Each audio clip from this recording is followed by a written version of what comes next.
What's up, it's Gene, the Barnabas. This inGENEious motivation, and I want to come at you week after week to encourage you to go hard for your dreams. Now, what do I mean by going hard? I mean by putting your whole heart into what you want to accomplish, doing your best, giving it your all. Go hard. One of my friends came by the other day and we was talking about this. He has this dream of one day going to Hollywood. And I would say, man, it's one thing to dream something. It's another thing to try to make it become a reality. And the only way you can do that is you have to put your whole heart into what you're doing. You have to go hard for what you want. Because if you're not willing to do that, it's not going to become a reality. And there's so many of us out there that want to accomplish something. We have something that's on the inside of us that we want to see realized. But we trying to take this half-hearted approach. We hoping to just put one foot in and that's going to make it happen. It's not going to happen that way. You have to put both feet in. You have to put your whole heart in, because that's the only way you're going to move forward to realizing that dream that's inside of your heart. And I remember when I was working at this exercise clinic, because as a lot of you all know, I have a strong healthcare background. I also work in the wellness industry. So one day when I was in the clinic, this lady walked in. She was about 5'7". She had dark skin and she had hazel brown eyes, and she always had this beautiful smile on her face. Now, the only thing that was wrong with her, she had some back spasms, so I wrote her a little bitty exercise plan to help her stretch her back out, and I sent her on her way. Now, this particular individual was going to meet with me once a month. So the following month, she showed up, and you know how it is when you met somebody or you've been around somebody and your intuition tell you that something is wrong, something is not right. So my intuition would say, Gene, ask her about her health, see if there are any changes. So I said, ma'am, is there anything different about your health? She said, as a matter of fact, Gene, 2 weeks after I left working with you, I went to my doctor and I found out that I have breast cancer.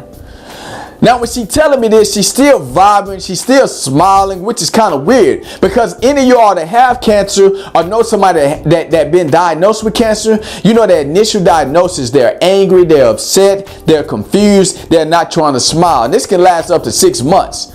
So I was kind of curious. So I say, ma'am, I have to be real with you. I've worked with a lot of cancer patients. You're one of the first people I ever met that had a smile on their face a month after getting a diagnosis. What is causing you to have this smile? Did she say, Gene, I have a why. You know what my why is, Gene? I want to see my son, my 8-year-old son, graduate from high school. I want to see him one day graduate from college. I want to one day see him get married. That's my why. Anytime, Gene, you have to have a why in your life for what you do. And she was absolutely right. And she was like, you know what? I'm not crying no more, Gene. I am going to go after my dreams of seeing my son one day become an adult. So come on, let's go ahead and fight this cancer. And I was thinking to myself like, wow, this lady has a strong spirit. But it wasn't just a strong spirit. She had a strong why. And if you got a dream, you have to have a strong why, because that's the only thing that's going to allow you to keep going hard after that dream. It's hard to do your best every day. It's hard to give your all every day. I can tell you from personal experience. I left my job. I have some days when I wake up, I feel like, everything's going to come together. I'm going to be able to help a lot of people, inspire a lot of people. And then some days I feel like, you know what, Gene, what were you thinking? You don't have what it takes. You have these things that go in your mind. But the only thing that helps me to stay focused and stay motivated is I have a why. And my why is simple. I like working with the youth. There's a lot of urban youth out there. And I'm urban. I'm from the hood. I'm ghetto. I keep it real. And I'm proud of it. But one thing I do not like is the fact that so many people have this concept or this notion that in order for you to have street cred, you have to be shot. You have to go to jail for about 20 times. You have to rob people, steal from people, and all these different things. And people glorify that.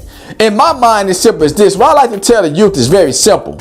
You can have just as much street cred as a guy that's been locked up, has been in trouble, with a clean background and being educated. So that's my why that wakes me up every morning, because I love giving this message. I like to tell the youth to go hard for their dreams. And I want to tell you to go hard for your dreams, despite the opposition, despite the obstacles, because in order for you to realize it, you have to put your whole heart into it. You have to do your best. And that's not possible unless you have a strong on why. You have to have a why that you emotionally attached to. So whatever it is you want to accomplish, sit down and ask yourself, why am I wanting to accomplish this? What is going to keep me going forward when I'm having those days when I feel like it's not going to happen? When I have those days when I don't feel confident? When I have those days I don't feel motivated? Because those days will come, and I'm telling you from personal experience. But you cannot realize your dream if you're not willing to go hard for it. You have to go hard for your dreams. You have to go hard for them despite the opposition, despite the obstacles, because that's the only way you're gonna bring it to reality.